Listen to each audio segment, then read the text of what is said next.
Sind Spitzenpolitiker gecoacht oder nicht? Bleibt dran, ich teile jetzt meine Gedanken dazu.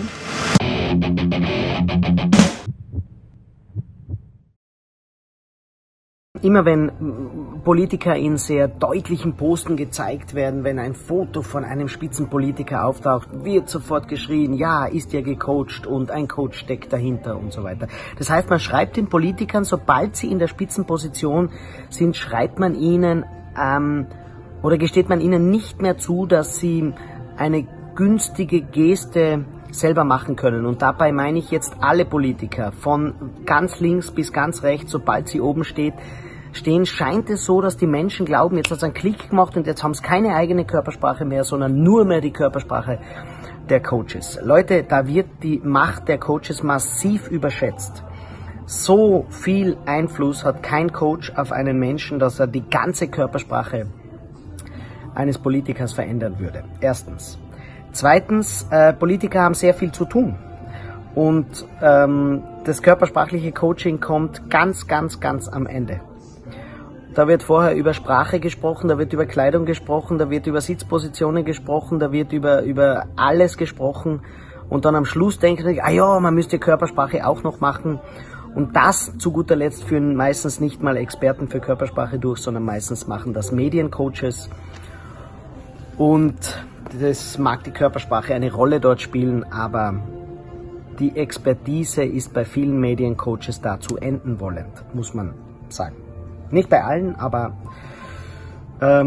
insgesamt, das ist gar nicht das Wichtige, was ich sage. Eher möchte ich euch mitgeben, wir bringen uns mit dieser Aussage, die sind alle gecoacht, in eine unglaublich unterwürfige Haltung. Weil wir sagen plötzlich, wenn einer ganz oben ist, sobald er etwas Geschicktes macht, sagen wir sofort, der da oben ist gecoacht.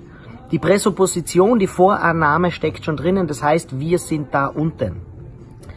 Und wisst ihr, alle, die bei mir schon waren, wenn wir so über Charisma oder Ausstrahlung und so sprechen, dann sage ich eins, Charisma ist dann wirkliches Charisma, wenn es unabhängig vom Amt ist.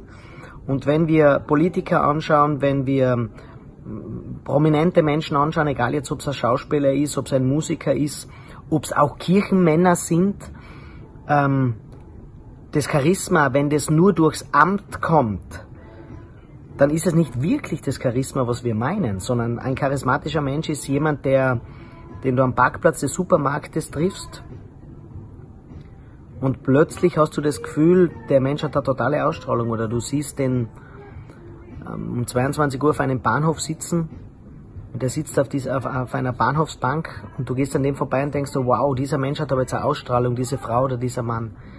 Dann zählt's. Aber wenn wir Menschen, und ich nenne jetzt keinen Namen, denkt an die prominentesten Politiker, denkt an Kirchenmänner, wenn wir glauben, boah, die hätten so eine Aura und so eine Ausstrahlung. Ich glaube eher, dass wir ihnen das plötzlich zuschreiben, genau in dem Moment, wo sie in die Spitzenposition kommen.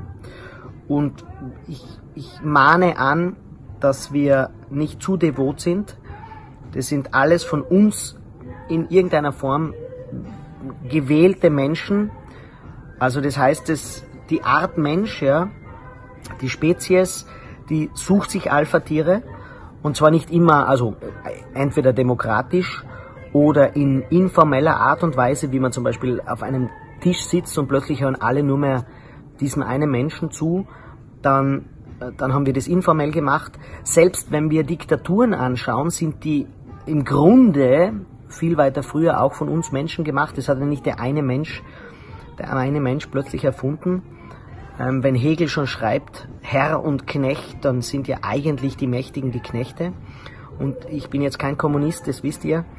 Aber wenn wir uns in so eine Haltung begeben, dass hinter den Kulissen ist alles eine Verschwörung, aber eben erst dann, wenn jemand an der Macht ist, warum sagen wir denn das nicht, wenn wir in der Straßenbahn jemanden treffen, warum sagen wir denn da nicht zu ihm, oh, der ist total gecoacht, weil er eine tolle Haltung hat? Wieso sagen wir das nicht zum Arbeitskollegen, der irgendwie eine tolle Präsentation macht, oh, der hat sicher 100 Coaches? Da sagen wir es nicht, wir sagen es plötzlich bei denen da oben.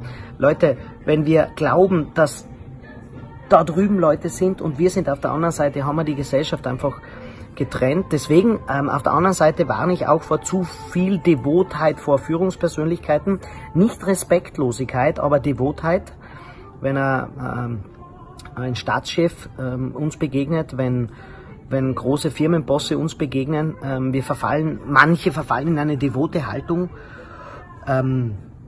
Respekt ist wichtig. Respektvolle Haltung ist gut, aber unterwerft euch nicht so.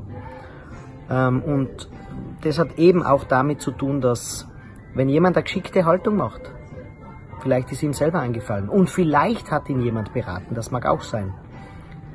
Aber insgesamt sagt es wahnsinnig viel über uns selber aus, wenn wir überall eine Verschwörung von denen da oben sehen. Freunde, denkt selber.